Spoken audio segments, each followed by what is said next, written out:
하나님 여러분을 사랑하십니다. 한 분 한 분을 꼭 품어주실 줄로 믿습니다. 하나님은 나의 도움이시라. 하나님 나의 누구시라고요?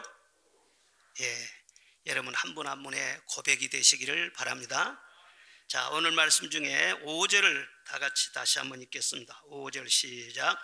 야곱의 하나님을 자기의 도움으로 삼으며 여호와 자기 하나님에게 자기의 소망을 두는 자는 복이 있도다. 아멘. 여기 복이 있도다 그랬습니다. 어떤 사람에게 복이 있느냐? 하나님을 자기의 도움으로 삼는 자, 야곱의 하나님께 소망을 두는 자가 복이 있다 말씀을 하셨어요. 알고 보면은 하나님의 도움받지 않고 산 사람은 세상에 아무도 없습니다. 숨쉬고 먹고 자고 입고 일하고 살아가는 어느 것 하나도 하나님의 도움이 아닌 것이 없어요. 그런데 그 별 생각 없이 사는 사람들이 많죠. 숨을 쉬고 살면서도 산소의 고마움을 모르는 것처럼 매 순간 하나님의 도움으로 살면서도 그것을 모르고 사는 사람들이 세상에 많은 것입니다. 그런데 그것을 깨닫고 하나님께 감사와 찬송을 드리고 그리고 하나님만이 나의 도움이십니다. 이렇게 늘 고백하면서 의지하는 사람, 이런 사람에게 진정한 복이 있다 말씀을 하세요. 하나님을 자기 도움으로 삼는 자 그랬는데 하나님이 나의 도움이시라 그렇게 말하는 것하고 도움으로 삼는 자 그렇게 말하는 것은 조금 차이가 있겠죠. 하나님이 나의 도움이시다 하는 것은 그냥 당연한 거예요. 그렇죠. 하나님밖에는 나의 도움이 없으니까 그렇게 고백하는 것이 당연합니다. 그런데 도움으로 삼는다 그 말은 남의 아들인데 우리 사유로 삼는다든가 또 양자로 삼는다든가 이와 같이 선택하는 나의 의지가 들어있어요. 거기는. 그리고 관계 유지를 위해서 양자로 삼으면은 내가 호적에다 올려주고 또 내 재산도 물려도 주고 뭐 이렇게 해서 거기에 약속이 들어있고 하는 것입니다. 이와 같이 하나님을 나의 도움으로 삼는다 그러면은 거기는 나의 의지적인 그런 선택이 들어있고 거기는 내가 이렇게 하겠습니다 이런 약속이 들어있다는 것입니다. 요즘 다들 힘들다고 그러죠. 사장님도 힘들고 직원도 힘들고 알바생도 힘들고 다 힘들어요. 택배 아저씨들도 너무나 힘들고 회사에서 승진하고 중력이 되면 월급을 많이 받지요. 그래서 다 좋아하고 승진을 바라고 그러는데 여러분 회사에서 그냥 돈 많이 주는 것 아닙니다. 중력이 되면 그만큼 짐이 무거워지는 거예요. 지난 주간에 한국일보에 일이 부른 마음의 병이라 이런 주제로 몇 차례 기사가 나왔습니다. 요즘 과중한 업무에 중압감을 이기지 못하고 스스로 목숨을 끊는 분들이 계속 늘어난대요. 이게 사회 문제가 되니까 연재로 기사를 낸 것입니다. 그런데 그 내용을 읽어보니까 그런 사람들이 남긴 유서를 몇 가지 이렇게 소개를 했어요. 어떤 내용이냐 그러면은 제가 맡은 업무를 수행하기에는 제 역량이 부족합니다. 이제 시간이 촉박합니다. 어떤 여자분이 그렇게 써놓고 스스로 목숨을 끊었어요. 어떤 분은 아빠가 실적 스트레스가 너무 많아서 우울증이 심하지 견디다 못해서 내가 이렇게 선택을 했다. 내 엄마 말 잘 들어라. 은행에 중력으로 승진했던 분이에요. 승진했던 분이 은행에서는 실적을 요구하니까 견디지 못하는 거예요. 그리고 어떤 분은 연애도 포기하고 앞만 보고 달렸는데 이제 막막한 어둠입니다. 너무 지쳐서 나는 이렇게 쓰러진다. 정말 가슴이 절절한 그런 내용들입니다. 여러분 어렸을 때 도움은 단순해요. 어렸을 때는 조금만 챙겨주면 되는 거예요. 그런데 이렇게 장성해서 힘들어하는 이들을 누가 어떻게 도와줄 수 있겠습니까? 정말 이런 사람들에게는 답이 없는 것입니까? 오늘 성경 말씀에는 하나님으로 자기의 도움을 삼으면 된다는 거예요. 천지를 지으신 하나님께서 도와주시면 된다는 거예요. 이것이 인생의 답이라는 거예요. 여러분 이 답을 갖고 사시기를 바랍니다. 한번 의식적으로 습관적으로 예배 한번 드려지고 하나님을 믿어주는 것이 아니에요. 하나님이 나의 도움이 되셔야 돼요. 그거 외에는 인생 문제에 답이 없어요. 그러려면 첫째로 평생에 하나님을 찬송하리라, 그렇게 마음을 정해야 되는 것입니다. 오늘 1절 2절에 보니까 할렐루야 내 영혼아 여호와를 찬양하라, 나의 생전의 여호와를 찬양하며 나의 평생에 내 하나님을 찬송하리로다, 그런 말씀이 나옵니다. 내가 살아있는 동안 나의 평생에 내 하나님을 찬송하리로다. 말씀만 들어도 힘이 나지 않습니까? 찬송은 하나님께 올려드리는 것인데 우리가 늘 찬송하면 우리 영혼이 상승이 되는 것입니다. 하나님과 하나가 되는 것입니다. 그래서 이 세상 차원 높은 곳으로 내 영혼이 올라가니까 세상을 내려다보게 되고 세상을 지배할 수 있는 영적인 권세를 얻게 되는 것입니다. 지금까지 나에게 베풀어 주신 은혜를 늘 기억하면서 찬송하고 또 앞으로 주실 은혜가 얼마나 많지 않겠어요? 그 하나님의 은혜를 기대하면서 그 하나님을 높여드리고 찬송하고 늘 평생을 그렇게 찬송 속에 살다 보면은 평생에 풍성한 하나님의 도움을 받을 수 있다. 이게 오늘 본문의 말씀이에요. 오늘 5절에 보니까 야곱의 하나님으로 그런 말씀이 나오는데 야곱이 누굽니까? 야곱은 형 에사의 낯을 피해서 고향을 떠나 아람으로 피신하고 있었을 때였습니다. 한 곳에 이르러서는 해가 저물었어요. 그래서 들에서 돌베개를 베고 잠을 청했습니다. 그런데 잠을 자다가 꿈을 꾸었어요. 꿈에 보니까 하늘이 쫙 열리면서 사닥다리가 연결되는데 천사들이 부지런히 오르락 내리락 해요. 그리고 하늘 꼭대기에서 하나님의 음성이 들립니다. 야곱아, 나는 아브라함의 하나님이요 너의 아비 이삭의 하나님이다. 내가 너 누운 땅을 너와 내 자손들에게 줄 것이니라. 너는 많은 재물을 거느리고 많은 자손을 거느리고 이곳으로 돌아오게 될 것이다. 내 말이 다 이루기까지는 내가 항상 너와 함께 있을 것이다. 야곱이 잠에서 깨어났어요. 너무 기분이 좋고 황홀한 거예요. 마음속의 모든 불안과 두려움이 싹 사라진 거예요. 그래서 너무 감격스러워가지고 돌베개하고 잤던 그 돌 기둥으로 제단을 쌓고 내가 11조를 꼭 드리겠습니다 약속을 하고 여호와의 이름을 부르면서 그곳 이름을 베델이라 그렇게 불렀어요. 전에도 물론 하나님이 야곱과 함께 하셨어요. 그런데 이 베델에서 야곱은 인격적으로 하나님을 만났어요. 하나님의 음성이 들리기 시작한 거예요. 그 이후부터 하나님께서는 계속해서 그를 이끄시고 인도하시는 것을 보게 됩니다. 여기 베델이라고 그랬는데 베델이라는 뜻은 하나님의 집이라는 그런 뜻이 있어요. 하나님의 집, 즉 성전이라 그 말인 것입니다. 시편 121편에 보니까 내가 산을 향하여 눈을 들리라. 나의 도움이 어디서 올꼬? 나의 도움이 천지를 지으신 여호와에게서로다 말씀하고 있습니다. 산을 향해서 눈을 들리라 말씀했어요. 왜 산을 향해서 눈을 들여야 됩니까?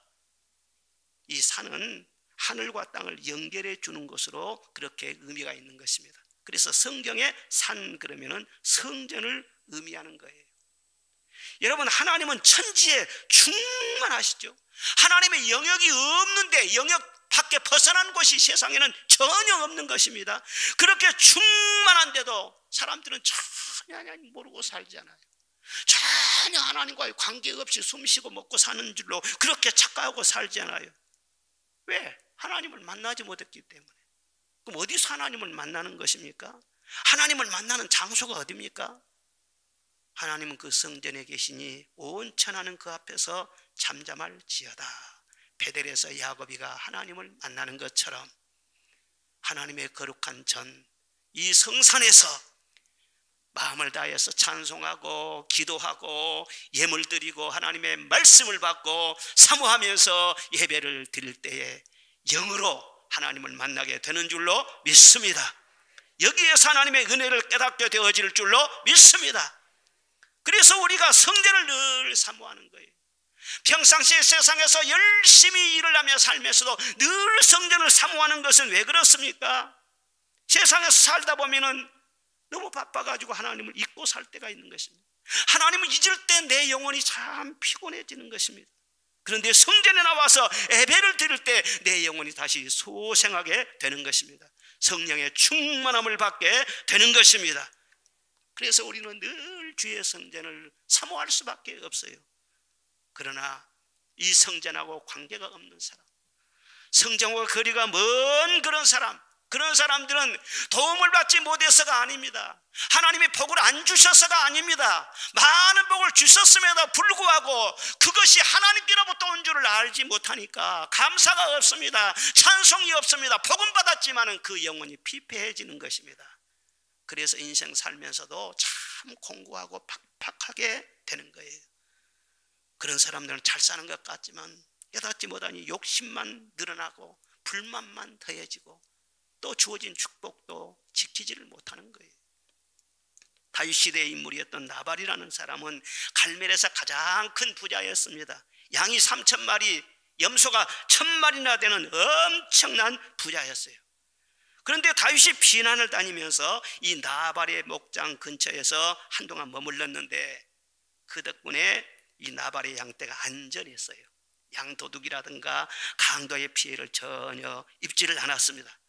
그런데 어느 날 다윗이 소식을 들었어요. 나발이 양털을 깎는다는 소식을 들었어요. 이 유목민들에게 이 양털 깎는 날은 잔칫날을 말하는 것입니다. 그래서 지나가는 사람들도 오라고 해서 음식을 서로 나눠 먹고 함께 축하하고 즐거워하는 바로 그날이거든요. 그래서 다윗이 사람을 보냈어요. 좋은 날 왔으니 나에게 짐승 몇 마리만 보내주세요. 그렇게 부탁을 했습니다. 그런데 나발이 이런 지하에 거절을 하고 모욕을 주어가지고 쫓아버린 거예요. 아니 다윗이 울타리 역할을 잘해 주었는데도 불구하고 문전박대를 해버린 거예요. 그래서 다윗이 이 배은 망덕한 놈, 이걸 가만두면 안 되지. 당장 칼을 차라. 그 집을 가서 멸해버리겠다. 그리고 자기 사람들을 이끌고 나발의 집으로 향하는 것입니다. 그 소식을 나발의 아내 아비가일이 전해 들었어요. 깜짝 놀랐어요. 이제 우리 집안 쑥대밭이 되게 생겼구나. 그래서 급히 양을 잡고 포도주와 건포도 뭉치, 무화과 뭉치, 그리고 풍성한 음식, 이걸 많이 준비를 합니다. 고운 옷을 차려입고 나귀를 몰고 호젓한 길로 급하게 막 나아가는 것입니다. 그런데 가다가 다가오는 다윗과 막 마주쳤어요. 다윗을 보자마자 나귀에서 얼른 내려가지고 그 앞에 엎드려 절을 하면서 잘못했습니다. 용서해 주십시오. 제가 알지 못했습니다. 우리 남편 이름이 나발 아닙니까? 나발이라는 뜻은 미련한 자라는 뜻이에요. 그래 이름도 잘 지어야 돼요. 우리 남편 이름이 나발인데 이 나발 그 같은 인간 개의치 마십시오. 와서 그냥 엎드려서 절을 하는 거예요. 그리고 거기에 멈추지 않고요, 다윗을 막 칭송해 주는 그런 말을 쏟아냅니다. 사무엘상 25장에 보면은 여호와께서 반드시 내 주의 집을 든든히 세우실 것입니다.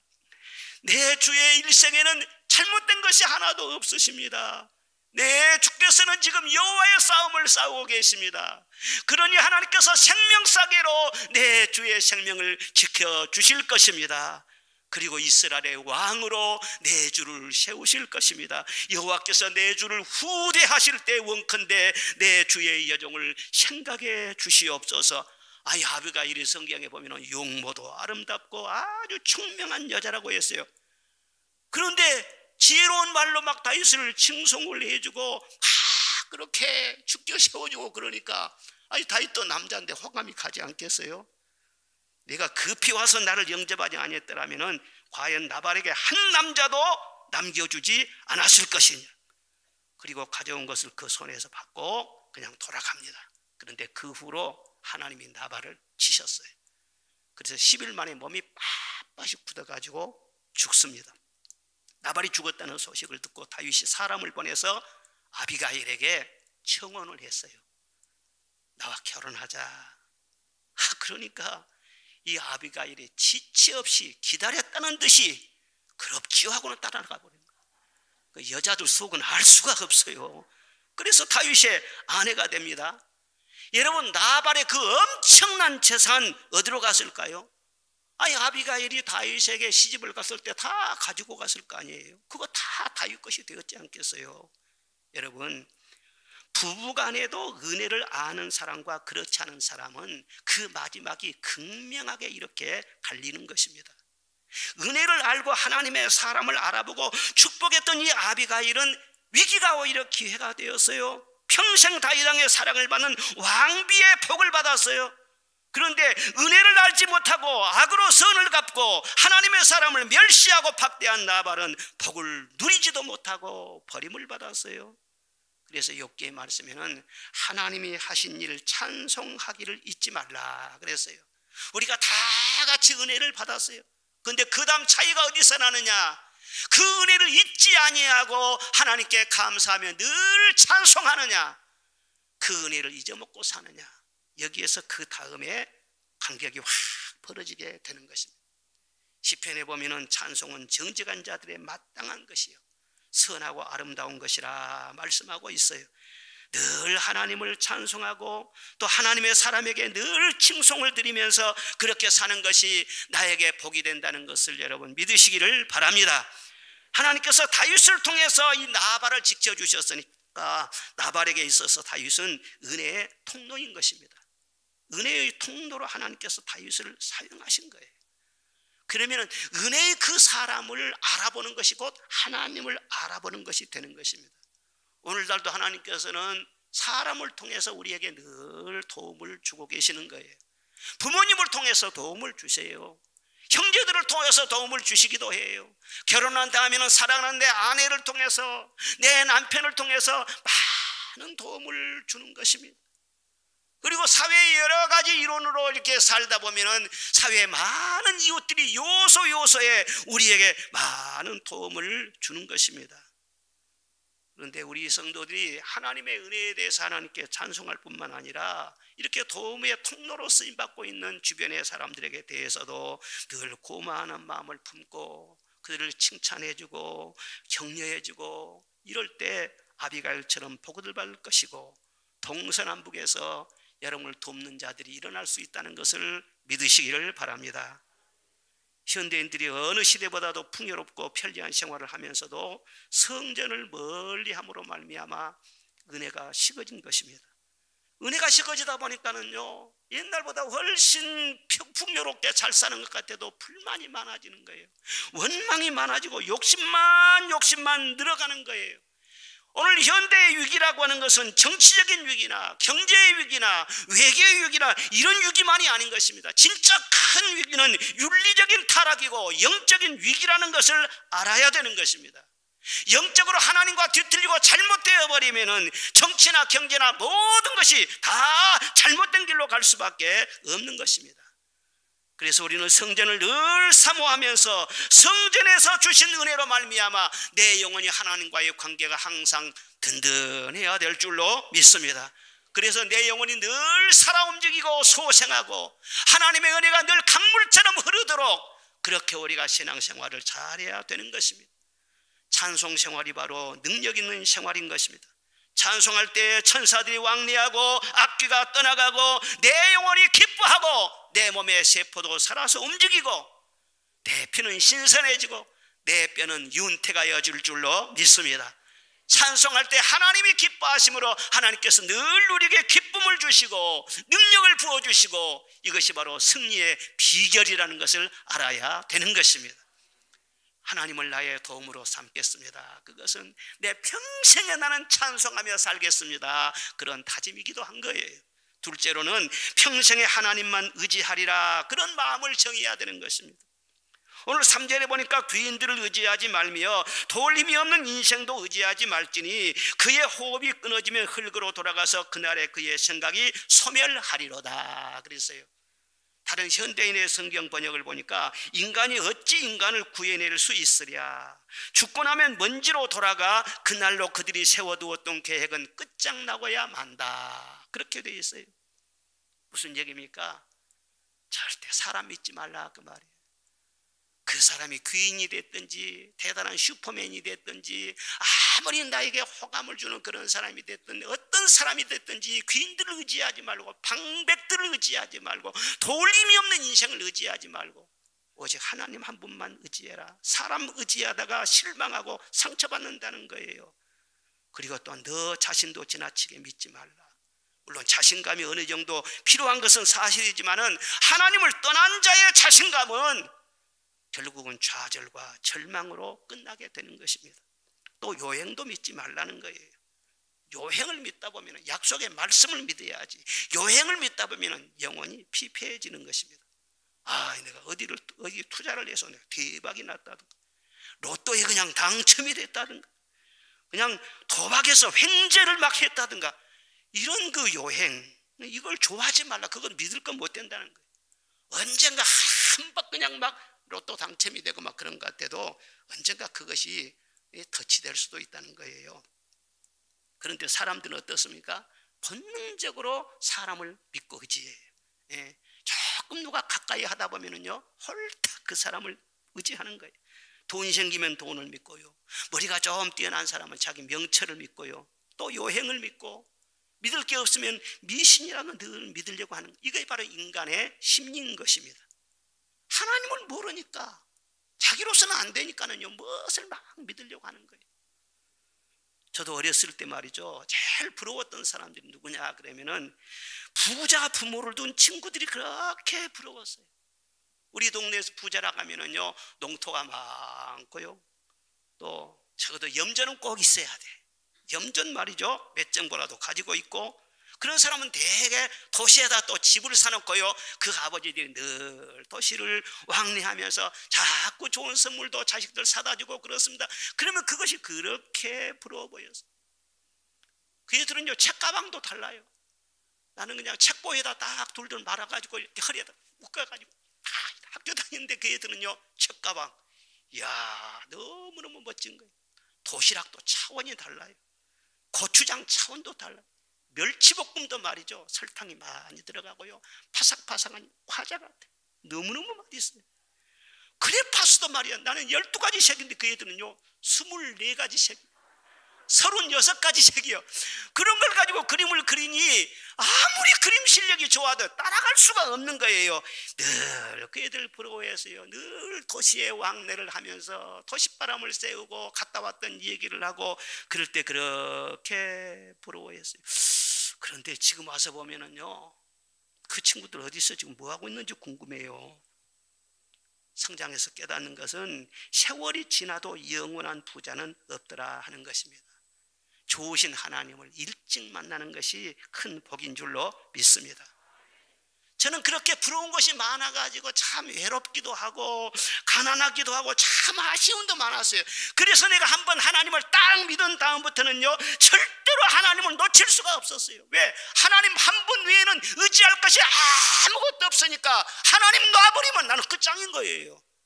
그런데 그것이 나에게 이렇게 큰 복이 될 줄을요, 나도 몰랐어요. 여러분, 주변에요, 믿고 의지할 만한 것이 많은 것, 그것이 영적으로는 위험할 수가 있어요. 많은 도움의 손길이 있고 좋은 것이 있을지라도 없는 것처럼 가난한 마음을 가지고 주님 한 분밖에는 없습니다. 정말 간절한 마음으로 주님을 의지하는 여러분 되시기를 바랍니다. 돈은 돌아가고 권세는 낙엽처럼 떨어지고 인기는 날아가고 인생은 버티지만 결국 주저앉는다, 그런 말이 있어요. 그런데 세상 믿을 것이 뭐가 있겠어요?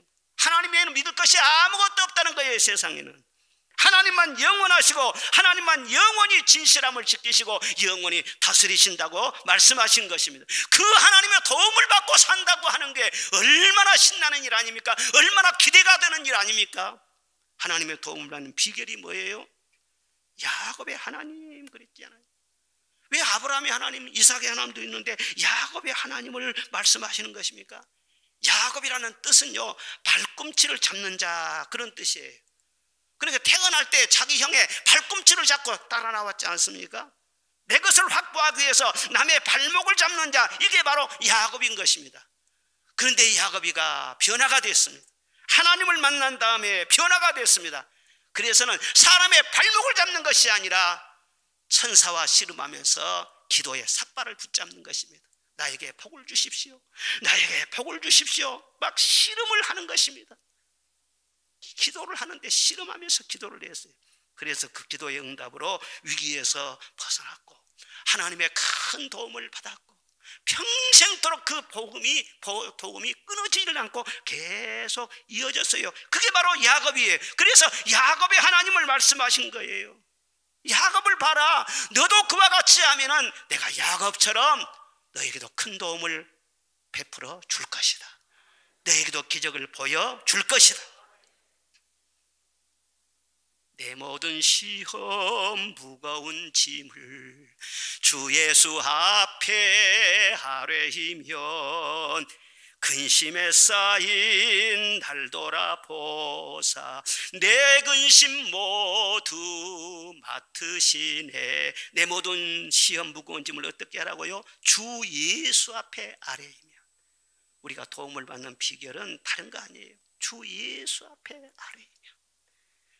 역대하 16장에 여호와의 눈은 온 땅을 두루 감찰하사 전심으로 자기에게 향하는 자들을 위하여 능력을 베푸시느니라 말씀을 하세요.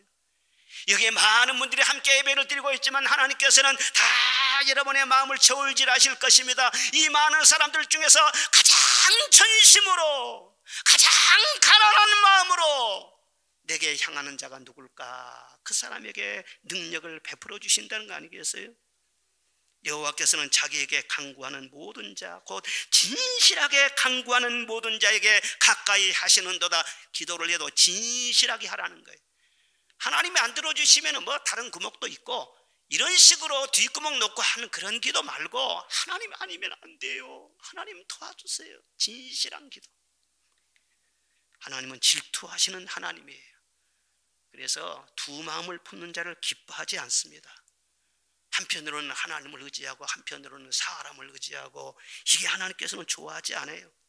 하나님 한 분 외에는 없는 것을 알고 오직 기도에 매달리고 하나님만을 바라보는 자, 그런 사람에게 응답해 주시고 평생 도움이 되어 주신다는 사실을 믿으시기를 바랍니다. 기도의 사람으로 유명한 조지 뮬러는 독일에서 1805년도에 출생을 했어요. 그런데 대학생 때 우리 예수님을 영접하게 됩니다. 그리고 나는 예수님을 위해 살아야 되겠다. 선교의 사명을 깨닫게 돼요. 그런데 자기 아버지가 반대를 하는 거예요. 신학대학을 가려고 하는데 돈 한 푼도 지원해 주지를 않는 거예요. 너와 나는 결별이다 하고 아예 부자간의 연을 끊어버리는 거예요. 너무 마음에 상처가 컸습니다. 그래서 선교의 꿈도 포기해야 되고 군립대학을 원했지만 그것도 전전히 좌절이 되고 그래서는요 할 일 없이 그렇게 돌아다니다가 나중에 선교의 꿈을 이루기 위해서 영국을 찾아갑니다. 그런데 영국에 가서 어느 선교단체에서 훈련을 받는 도중에 몇 개월 만에 건강 악화가 돼가지고 그 런던을 떠나서 저 지방 해변 도시로 가서 요양을 하게 되었어요. 한참 몇 년 만에 건강을 겨우 회복해서 브리스톨이라고 하는 그 도시로 목회하러 갔었는데 목회를 시작한 후에 얼마 되지 않아서 또 코레나가 확산돼 가지고 수많은 사망자가 발생했어요.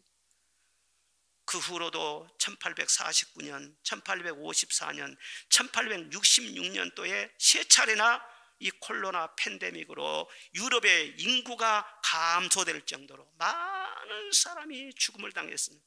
그러니까 고아들이 거리에 그냥 막 넘쳐나는 거예요. 그런데 그때 당시 필요한 사역이 바로 고아들을 돌보는 이 사역이에요. 그래서 그들을 데려다가 그제 사택에서부터 시작해가지고는요 같이 먹고 같이 자고 같이 가르치고 그렇게 하다 보니까는 고아들이 막 끊임없이 밀려드는 거예요. 그런데 이 많은 고아들을 어떻게 먹이고 입히고 가르치고 다 합니까? 재정이 어디서 나오는 것입니까? 그런데 시편을 읽다가 감동을 받았어요. 그 거룩한 처소에 계신 하나님은 고아의 아버지시고 과부의 재판장이시라. 이 말씀에 큰 감동을 받고 우리 하나님은 고아의 아버지시로구나. 그러니 하나님께서 그들을 먹여주시고 입혀주시겠구나. 그리고 무슨 필요가 있으면 오직 하나님 앞에 기도하는 겁니다. 고아의 아버지, 이 고아들 먹여주세요. 조지 뮬러의 재정 충당의 원칙은 오직 하나님께만 의지하는 것이었습니다. 누구에게도 후원을 요청하지 않았습니다. 그런데 하나님께서 꼭 필요한 것을 채워주신 거예요. 그래서 고아원을 계속 증축하고 다른 지역에도 계속 고아원을 세우고 3,000명이나 되는 고아들을 돌보고 가르쳐서 훌륭한 인재로 잘 키워낸 것입니다. 그리고 콜레라 팬데믹이 3차례 지나갔는데도 92세까지 건강을 잘 지키면서 선교의 사역을 위해서 세계를 향해 뛰어다녔어요. 거리에서 그를 만난 사람들은 그분이 얼굴에는 시편 23편이 쓰여져 있는 것 같아 그렇게 말을 했다는 것입니다. 여호와는 나의 목자시니 내게 부족함이 없도다. 마음이 그렇게 평화로울 수가 없어요. 아니 자식들 2~3명 두고도 얼마나 골머리 아픈데 3,000명의 자식들이 있는데도 마음이 평화로웠어요.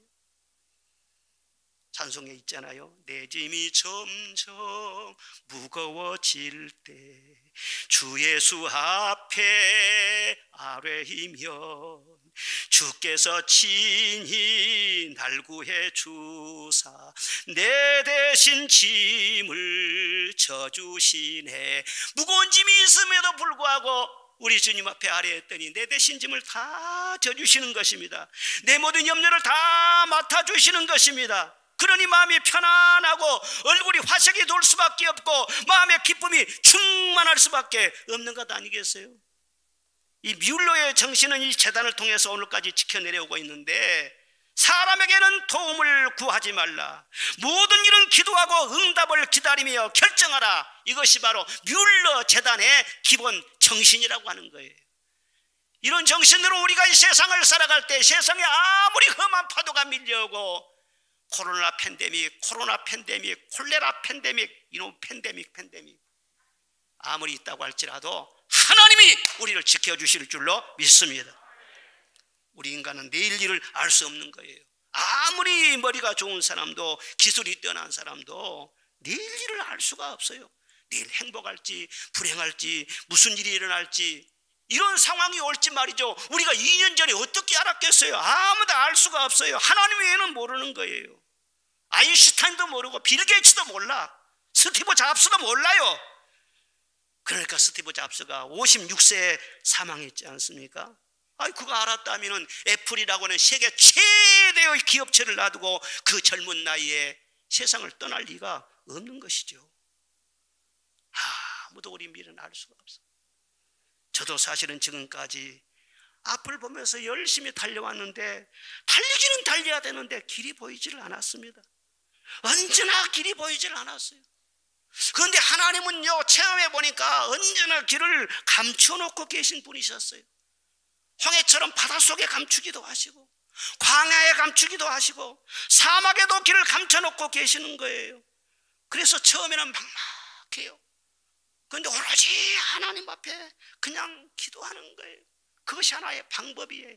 처음에는요, 계란으로 바위를 치는 것처럼 말이죠, 내 마음속에도 기도하면 뭐가 될까 그런 생각이 솔직히 들 때도 있습니다. 그럼에도 불구하고 꾸준하게 기도를 하다 보면은 성령께서 내 마음에 밝은 빛을 비추어 주시고 무거운 짐을 다 벗겨 주시고 하나씩 하나씩 지혜를 허락하여 주시고 환경을 움직여 주시고 그래서 인도하시고 길을 보여주시고 해서 여기까지 온 것 아닙니까? 에레미야 33장에 보면은 이를 행하시는 여호와, 이를 성취하시는 여호와, 그 이름을 여호와라 하는 자가 이르시도다. 너는 내게 부르짖으라. 내가 네게 응답하겠고 네가 알지 못하는 크고 은밀한 일을 보이리라 그랬어요. 우리가 우리 앞날을 알 수가 없고 어떤 문제가 있으면 해결의 실마리가 보이지 않는 것 같지만 하나님을 의지하고 기도해 주면 은밀한 일을 보여줄 것이다. 길을 보여주고 도와주셔서 끝까지 그 길을 가게 하셔서 승리하게 해주신다는 것을 믿으시기를 바랍니다. 마지막 세 번째로는 평생에 하나님만을 전하리라. 그런 마음의 정함이 있어야 되는 것입니다. 평생에 누구를 정한다고요? 하나님을 전하리라. 오늘 본문에 보면은 이 시편 146편도 다윗의 시로 보고 있습니다. 다윗이 시를 써서 그 하나님의 위대하심, 선하심, 그리고 자기가 경험했던 그 하나님의 놀라운 그 은혜를 그 후대에 전해주고 있는 것을 보지 않습니까? 내가 만난 그 하나님을 후대에 전해주는 것을 사명으로 여기고 시를 잘 써가지고 그것을 오늘날 수천 년 후에 우리에게까지 지금 전해주고 있지 않습니까? 여기서 우리는 내가 도우심을 받을 뿐만 아니라 내가 만난 그 하나님을 도움이 필요한 자에게 전해주는 것, 이것이 바로 하나님이 기뻐하는 일이고 오히려 내가 더 풍성한 은혜를 받을 수 있는 또 하나의 비결이 된다는 것, 이걸 발견할 수 있는 것입니다.